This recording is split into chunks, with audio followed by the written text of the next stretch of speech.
Ah, man. All right, let's get started with Coach. You're up, Coach. Well, fellas, this has been a most unusual several days for us as a team, as players, individually, as coaches, to play against your rival school, a team that I thought they were very well prepared. You could just tell that they had a different focus, a very determined focus, and the way the game started. And so I didn't think that I thought we were giving effort. I just didn't think that we're where we would like to be in terms of our system. We were not connected, not playing, not as sharp as I thought that I'd hoped that we would be, not because of anything other than we just a work in progress. And so my mind is on my team and our execution and our lack of, and trying to be patient, but also trying to win a game and use this moment as a teaching moment. So I'm really totally locked in on where we are as a team and how we best utilize the full complement of our players that I thought have worked hard and improved. So I'm in that coaching mode, and I think the score, we might have been down 7-8 points, and I just thought that we was just trying so hard, almost too hard, and not in sync. So I'm not really watching what's going on, and I noticed, and I called the timeout, and the kid fell. I really didn't know what was going on, and my immediate mode is to turn to my team, worry about trying to my guys maintain composure. And I see the doctors running over there and the trainers going over there, and their administrator or trainer is motioning for our doctor or trainer to come. And I see this obviously it's a serious. Then I turn to our team, and unlike anything I've ever experienced, the look in several of our guys' eyes as we're trying to get everybody together and back focused on us, it's extremely difficult, because at the time I don't realize we have several players who have gone through something similar to this. I don't know to what extent. I didn't know the specifics, but I had a lot of guys with tears in their eyes, and so my comment was, fellas, the only thing we can do right now, let's pray for this young man. And immediately I had several players on their knees crying and praying. And that was from a coaching standpoint. We always, as human beings, we respond in relation to the experiences that we've had. And, we try to relate to situations as a result of the things that we've learned, seen, and experienced. But no one, as a head coach, I've never experienced anything like this. So I don't have a reference point. And as my players are demonstrating, showing their emotions, I'm halfway trying to be calm for them, finding a way to kind of regroup, and I found it was very difficult. Coach Smith came to me, and as I saw Evans extremely emotional, and I say, visit with him, see what's going on, because I don't realize he's still struggling with what he just seen, and now we're trying to prepare for the game. And Coach told me, he said, Coach, I'm not real sure he's going to be able to play the rest of the half. And I said, I'm not really, you're not registering on my mind how emotional and how traumatic this situation was for several of our players. And from, I really didn't know how to respond other than I'm trying to collect my thoughts. So at halftime, it became obvious that, we went on, and it was you try to refocus on the game, and I still have guys that are really emotional about what they had just witnessed. It was a very difficult day, difficult for us to get through. I think both teams were affected, and I can't imagine if our players were affected as much as they were. I can imagine what it was like for them. I didn't think that I didn't expect the game to continue, but I wanted it to be, by me not knowing the severity, I wanted to allow that to be their call. Probably had I known, had I had more experience in this situation, and we wasn't practicing social distance, I probably would have gone and had a discussion with the coach. But I felt that his administrator was dealing with our administrator, and their medical people were dealing with our medical people, and I just told them whatever decision that they made, I would be fine with. We today will check to see, do we have any lingering effects, that we need to deal with. But I imagine we would have something, but no one really knows exactly what's going on with the young man. At least it has not been publicized. So from that standpoint, that was something that was very unfortunate, that you wished hadn't happened. And we only can wish this young man the best, and we all need to be praying, hoping that he has a full recovery. And from that standpoint, as far as our team is concerned, we're still a work in progress. I'm impressed with their efforts. Their mindset is good. MJ and Turk and Harrison are giving us great leadership. It's obvious, though, that we're talented enough to have a pretty good season. But as I watch film, we still are not on point with our execution in relation to our offensive or defensive system. We just still not where we'd like to be. We have a lot of areas where we need to improve on. Like most of our teams, a lot of our success will be determined by how we utilize our players 6 through 12 as much as what we're doing 1 through 5. Now, and I say that 1 through 5 because in reality, our system includes 1 through 12. And that's who we are. That's how the team is put together and how it's made. Right now, it's very difficult, challenging for us as coach, as a staff, to realize how to utilize all of our skills and talents, because of those exhibition games we missed. And I'm not complaining, making excuses. Those early season games where we could develop a little bit more and a better understanding of how to utilize who we are. And then for the players themselves to have moments where they can play through mistakes and not be anxious and overly concerned.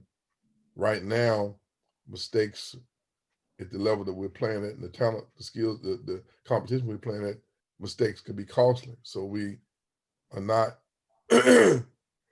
utilizing, we don't have the luxury of guessing.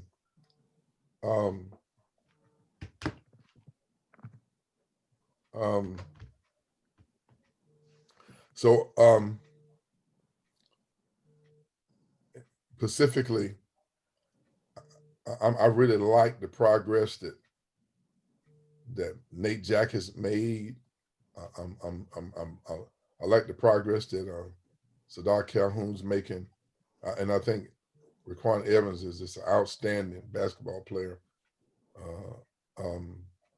Trying to find ways to get Quincy and Tanar involved, because I think that they're going to be instrumental with their size and potential. And Malik Osmond, who will always be play starting minutes. I'm trying to make sure that we find ways to utilize his skills because of how we like to play our defense. And so we're still a work in progress. I mean, and obviously the transition that Scotty's making. I mean, can you imagine being a power forward? Then all of a sudden now you got the ball in your hands, even though he's displayed he has physical talent, in that role. He's in the process of learning how to utilize the full complement of his teammates, and it's an adjustment for him. And then you have Raquan Evans, Gray, and Polite, and Balsa, as well as MJ assuming different roles, and we still trying to make this thing work together while we're playing against some really, really challenging competition. So as we look toward the Georgia Tech game, obviously they've shown what they're capable of doing, and being successful by 17 points against a really good, talented Kentucky team, and then going on the road and winning at Nebraska by 11. This shows what they're capable of doing. And so, but here again, they lost 2 games early where they did not play very well, and they've made their adjustments. And we have a formidable challenge coming in. This is no one expected them to lose those first 2 games, and they've shown that those 2 losses have made them better, and they've improved as a result of it. So this has been a challenging week emotionally. We're glad we won the game, and now we're facing a very challenging opponent that plays an unusual matchup zone.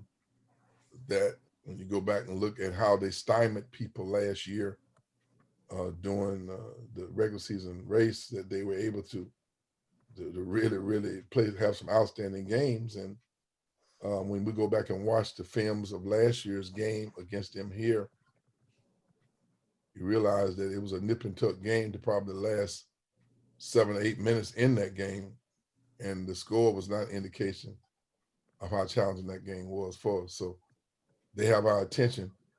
Let's hope that we can recover emotionally, refocus, and without disrespecting the challenge of this young man, and we can also be focused enough to keep him in our prayers, and hopefully that he'll recover. Go to Chris Nee for the first question, please. Coach, with Calhoun, what has he kind of shown you in his first experience out there on the court for you guys, and what are the areas where he just has to continue to develop within the system and the team? Well, Calhoun's a lot like Rodas was, you guys here. He's extremely talented, very athletic. He just needs to, we need to just find ways to get him on the floor more and allow him to play through some of his mistakes. Because he has potential to really be a special guy. But all this is new to him, and that's an excellent question. But I want you to realize that now Scotty coming from Mount Berg, their team being number 1 in the country with probably 7 or 8 Division I players on the team. I thought that he's had some pretty good experiences. But for 3 of our players, and I asked them this yesterday. The thing is that they're learning, how many of them have experienced or been in situations where they've learned these types of principles, offense and defense before, and all three of them almost simultaneously, never. So they're learning different offensive philosophies, different defensive philosophies. They're learning systems that they have not been exposed to. So if you can imagine them trying to utilize their talents and their skills with a team that's trying to play at the level that we're trying to play at, it's a learning process and a big adjustment for these guys to go through. And so I have to, as a head coach, be patient and understanding that they're gonna make some mistakes, because those of you who've played basketball now, I look on this screen, I see some unbelievable athletes that probably was at the highest level, Heisman Trophy winners, Cy Young potential, All-American, McDonald All-Americans. I can just see athleticism on the screen. So I'm sure you guys can relate what I'm saying. But basketball is a game of instincts where you got to make split decisions in 0.5 seconds, but you got to anticipate. You know, you got to have a feel. You got to be able to see the whole floor. Your eyes got to be like a camera where you're seeing what's going on over here and you anticipating what should be going on all the time. It's a game of reactions to responses. And so now you're learning different concepts and different spacing on floors, and you're playing with bigger guys. It becomes a total adjustment for guys. And so not only are you learning, you're thinking, and you're trying to anticipate. And so a thinking player, they say in basketball, is a slow player. So these guys are making adjustments. That's why, you know, those exhibition games, sometimes some of those early season games, you utilize to get guys in. So here I am playing North Florida, just playing people, you know, just trying to get them on the floor, realizing that it's important to go through this period of adjustment. But that's the only game that I felt that we've had, because now every time you make a mistake, it could cost you. So we're in a unique, we're in a unique situation now. So hopefully we'll be able to adjust. But the good news is that everybody's going through the same thing. So hey, we all got to figure it out. Go to Kurt Weiler from the Democrat. Hey, Coach, with the number of new guys and guys who've been around, but you're kind of asking to step into bigger roles, what's the stability MJ has meant? I would say as a scorer, but I'm sure also on defense, just as a leader overall in all aspects. Well, it's probably a little bit more of an adjustment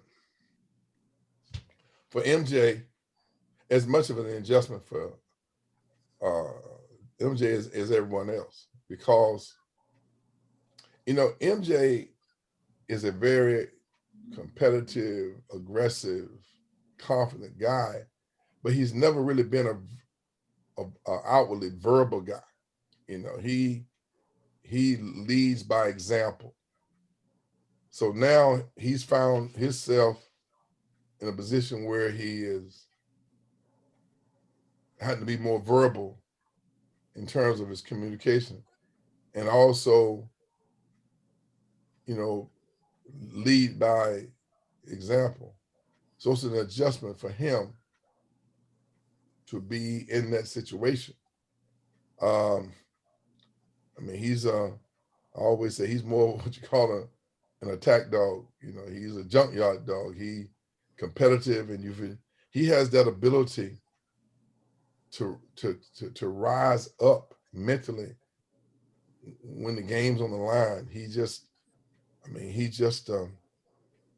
You know, you've seen running backs like him that, you know, somehow or another that you give them the football and they find a way to get through there, you know, and he's that same way on the basketball court. When you need a basket, you know, he has the ability to focus at such a laser level that, you know, that you can always count on.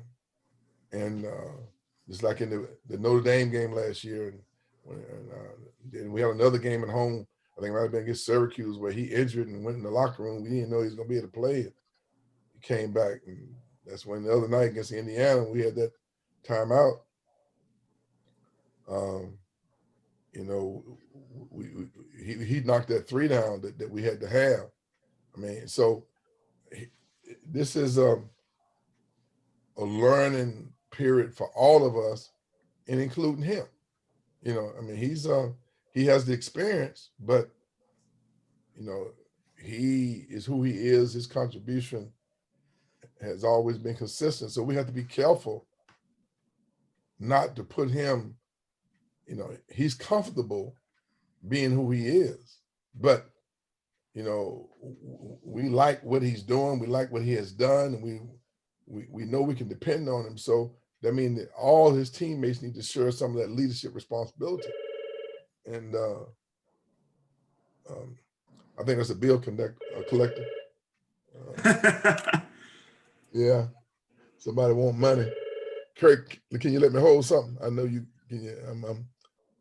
I need a little something to take care of that bill for me, but my wife got it, you know. So,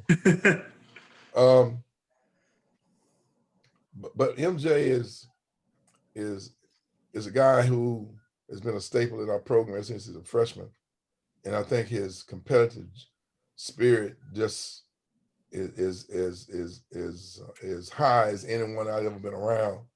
He's a Seminole. We believe in him. He believes in our brand. It's very refreshing to see a guy grow and mature the way he has. He's a gentleman. He is a special guy, and I can't say enough about how pleased and proud we are of where he is in relation to being a leader in our program. And I just expect him to have a big time year. And anytime people ask me, I'm praising him because, you know, he's earned that level of respect. Next, we go to Jay Alter.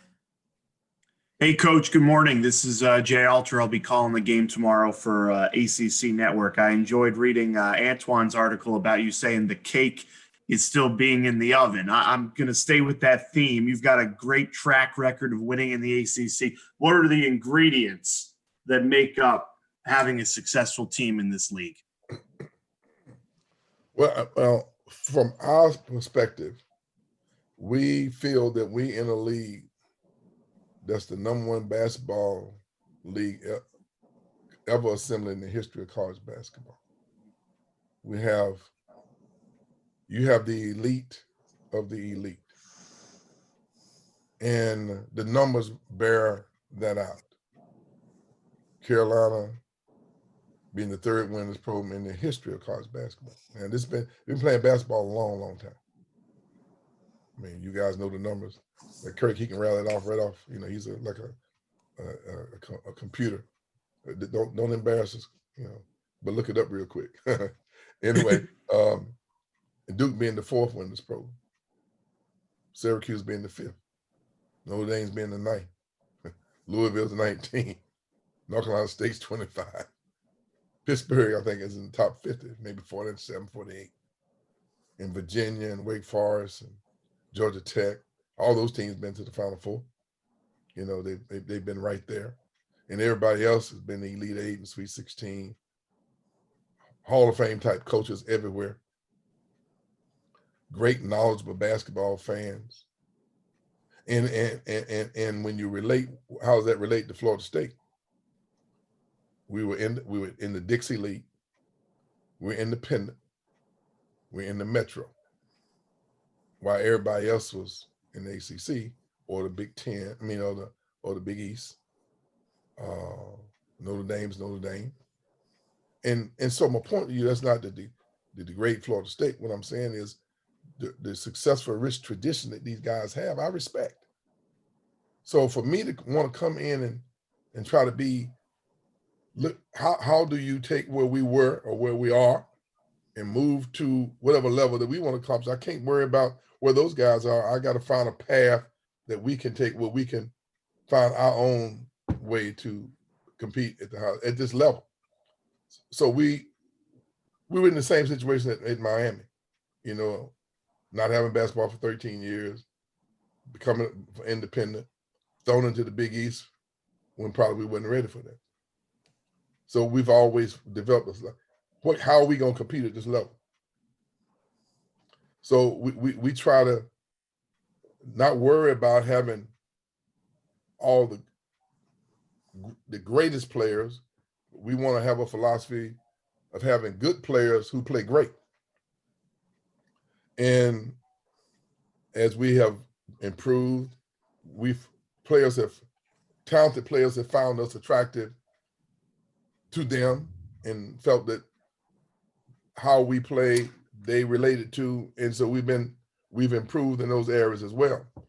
So most schools, and you guys relate to this because you'll always relate talking about starting lineups. Well, if we feel that it's better for us to have a deeper team, utilize a different pace, offensively and defensively, which requires more depth in relation to how we feel that we need to play with who we are. And that doesn't sit well with everybody. And so our system attracts guys who enjoy being in our system and they relate to who we are. So it's kind of given us a kind of a unique space that we are in. And so why do I feel that way? Well, you know, in my age, I've watched a lot of basketball, and I grew up watching the old Boston Celtics. And I thought that Red Auerbach had a unique, y'all hold up, man, my wife called me. Hello, darling, I'm doing a press conference here. Don't y'all be laughing? All these guys on the press club, they're laughing at me because I'm trying to be nice to my wife. But if you give me a moment, dear, I'll be through with them and I'll be back with you. Is that okay? Bye. See, fellas, I'm just giving you guys some instructions on how to deal with women. Because see, I got this thing down pat. I've been married longer than most of you guys old, okay? And so the thing of it is, you just do what you're told. That works. Nothing else works now. You can start trying to make decisions. It's not working. Believe me. 50% of all marriages end in divorce. I'm a yes man. I do what I'm told. I follow instructions. And that's the only thing that works. Now, some of you guys, y'all young, but listen, hey, look, hey, listen, I got a set of rules I go and I check them off. You know what I mean? And I try not to forget them. I hang in here best I can. Yeah, man. Anyway, as I was saying,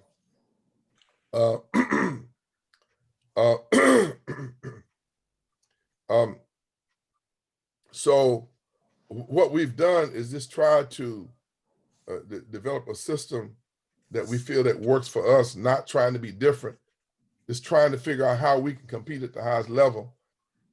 And we seem to be in a space where we're attracting people who like to play the way we play. It's challenging. Our guys like the pace. They like the committee approach. And when you look back at the fact that our kids are graduating, we have a slew of guys who were not earlier going to the NBA, but they always were successful in Europe. And now that we have guys who our system is giving guys opportunity to improve and show they chase their talents. So it's all kind of coming together. But the interesting thing about the ACC, you got to be mentally and emotionally ready to play as much as physical in this league, because every night out, you're playing against competition that will hand you your hat and show you what the door is with no problem. And so you have to not only have a system and be engaged mentally, emotionally, you got to be locked in.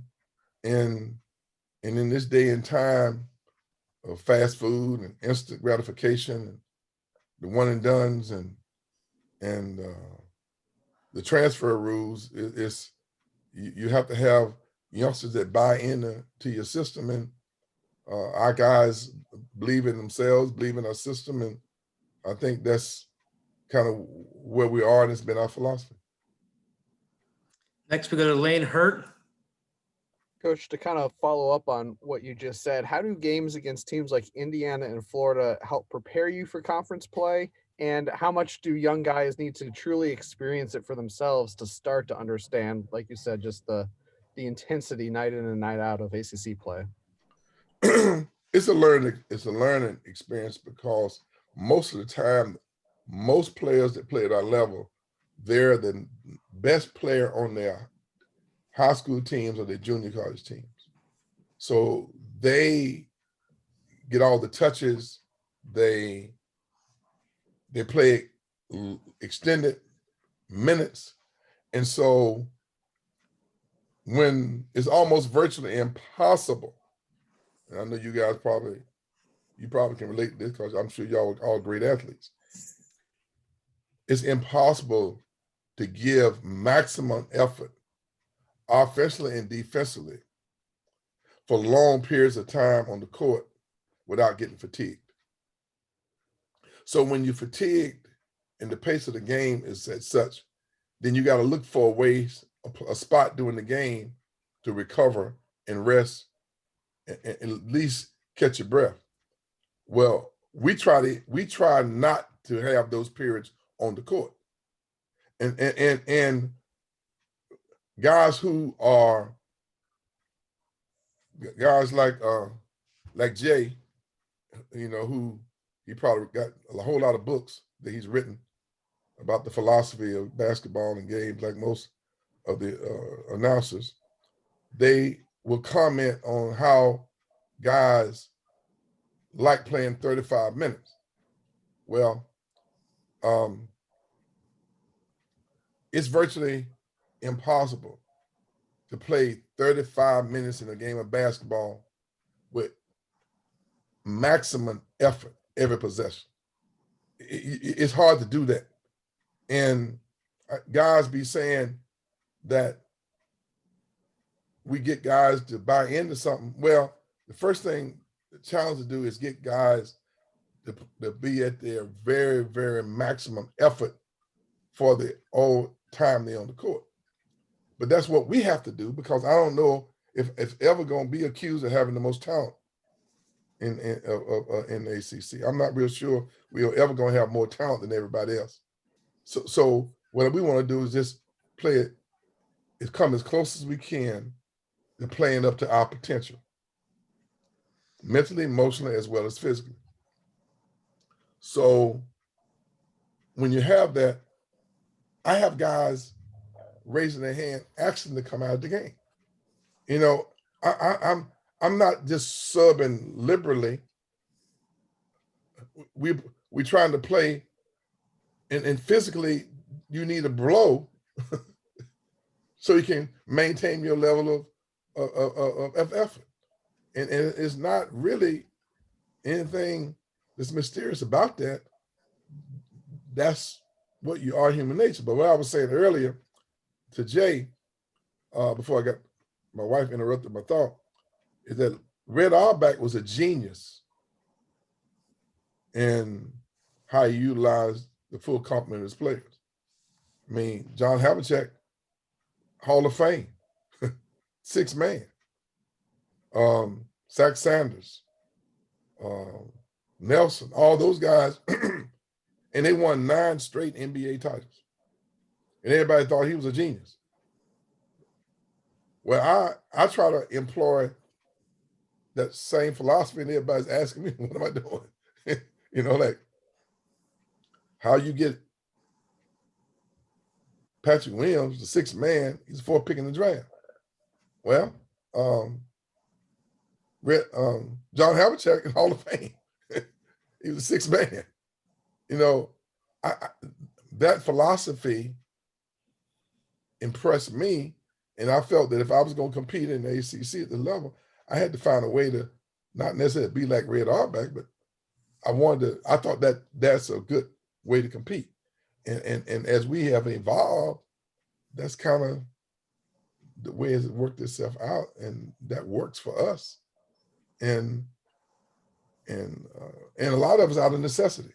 You know, I mean, I would love to have 4 McDonald All-American, you know, but when my 5 or 6 get tired and their 5 or 6 get expired, then they might, you know, they're who they are and we who we are. So if my guys are fresh, then sometimes we can compete a little better. And that, hope that makes sense to you.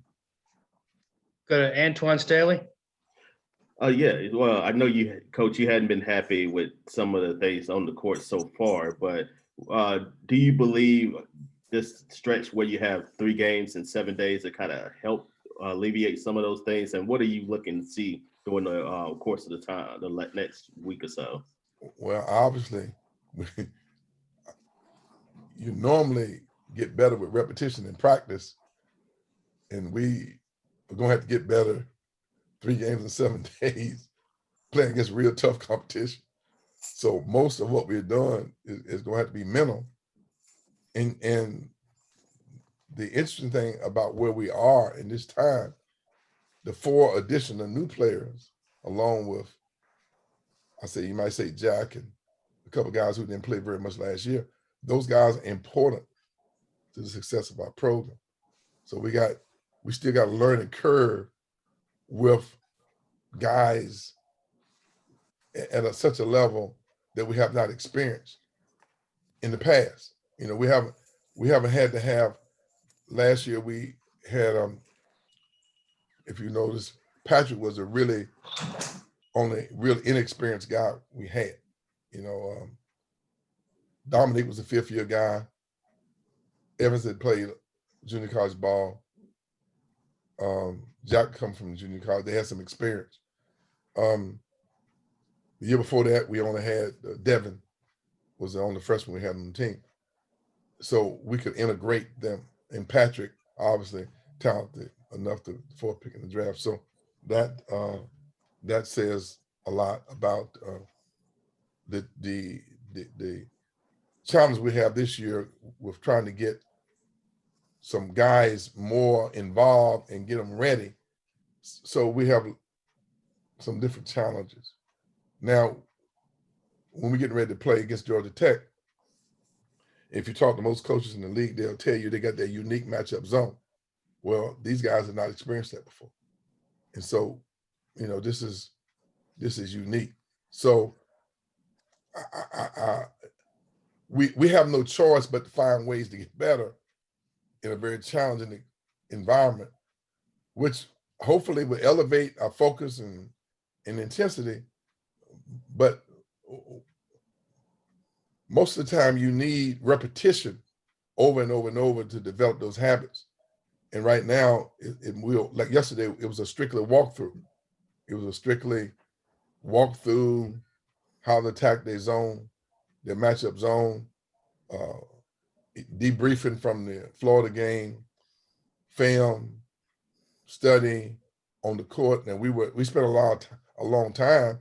I think we went from like 3:30 to, 2.5, 3 hours. But it was all skull, mental, walkthrough, demonstration type thing. And sometimes not going full speed and not reacting, mentally, it's challenging for it to be locked in and become habit. So that's where we are. But, I think it has its advantages because right now we got to be on point. We got to absorb it. And that's kind of the way it is. Once you get in the ACC play, sometimes you have stretches where you play 3 games in 7 days in the ACC. So, let's bring it on. We don't have a choice but to adjust. And we just got to find a way to learn and develop confidence and make fewer mistakes on the fly in the heat of the battle. That's what it is. So, Dom from WTXL, you're up next. what did they say? That was that movie. Say, Bring It On. You know that movie with the drums and all that stuff. They bring it on. So that's the situation we in. We in the Bring It On moment. Hey, Coach. In terms of Scotty going against a talented defense like Georgia Tech, and really any defense that you guys are going to see in the ACC this season, it being so young, what challenges do you see kind of forthcoming with what he'll go up against? And then, with that being said, in your opinion, do you feel like his skill set is already there enough as a freshman that he can overcome the challenges that are going to be presented to him? Well, now that's you asked an awful lot of stuff there. It's almost virtually impossible for a freshman to come in who has never played against this type level of competition. We know he's talented, but in the position he's in, it's not only him, but it's us, executing against a very unique, special defensive concept as Georgia Tech has, is extremely challenging for veteran players. If you look back last year, you look at the people that went in and played against Georgia Tech and came out unsuccessful. You also look at Kentucky. Some people had them rated in the top 10 in the country in terms of talent. When you go and you play against that system, it's a huge adjustment. So I'm hoping that Florida State's team, I'm not as worrying about Scotty as I am us. You can't beat that zone being one man. It has to be a system of everybody playing together in sync to address that. And so that's kind of what our approach is, trying to make sure our schemes are such that we can go out and be successful against what we know is a unique, challenging type defense. Now, I said earlier before you got on, you always try to have, in coaching, you kind of reach back to the experiences you've had in the past, and you kind of utilize those moments to move forward. Well, we have one moment where we were ranked 6th in the country, and we went and played them. I think they beat us by 24 with this defensive concept, and we were feeling pretty good about ourselves. We'd won 5 straight games against nationally ranked opponents, and Georgia Tech was not ranked. And we went into Atlanta, and we were ranked number 6, if I remember. So we have history. we know what we're up against, and so our new guys, they haven't experienced that. So to try to put all that on a freshman that's transitioning from a power forward to a point guard in the ACC would be extremely unfair. So what I'm saying to you, FSU's offensive concepts against Georgia Tech's defensive concepts, and our defensive concepts against their offensive concepts, is probably going to make a difference in who wins this game. And they've the one youngster, I think, was second team all ACC, and then they have a point guard that seemed to be just destroying everybody. So this is a unique experience. We just need to be ready as a team. Let's go to Ryan Kelly.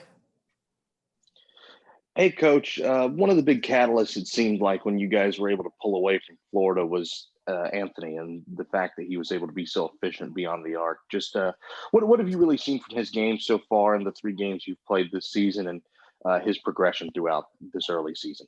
Well, there's no doubt that Anthony is one of our more experienced guys. Redshirt junior, been around, extremely confident. I told you guys earlier this year, the thing that I am most pleased with the fact that we, I think all our returning players have improved. And Anthony, as much as anyone, along with Gray and Evans and Jack and Malik, I think all those guys, I'm sure I left somebody out, but Balsa, those guys have all improved. And I expect them to be doing what they're capable of doing. We're a pretty good perimeter shooting team. Maybe potentially as good as any perimeter shooting team that we've had. We haven't demonstrated that yet, but I think we have guys who can really, really shoot the ball and from the perimeter. So I'm not surprised that he shot the ball well, but I am pleased that he's confident. He's putting time in the gym. He's focused. He believes he's playing for a lot more confidence than he's played in the past. But I think that comes through the development process. And he's paid his dues, and he's in a good space now. And we expect him, to be one of those guys. If you leave him open, we expect him to knock it down. Now, defensively, he's one of our better defenders. He's a great pickup guy. I think you guys know that we pick up 94 feet, and he's probably the best we have on his own ball defensive effort and his ability to contain the dribble and play good defense without fouling. So he has a significant role on our team. Any more questions for Coach? I've got a question, Mr. Chuck, if that's okay. Fire away. Hey, Coach, hope you're doing well. Just want to ask you about the Indiana game, the overtime win. Is that, with the record y'all have in overtime games, is that something that y'all talk about in the huddle during the game or at practice? Is that something that y'all reference, or is it just kind of how it plays out? Well, I think that we have mentioned it just as a sense of want them to have a sense of pride in how do you get to the point where you can be in position mentally, emotionally, where you can win those games.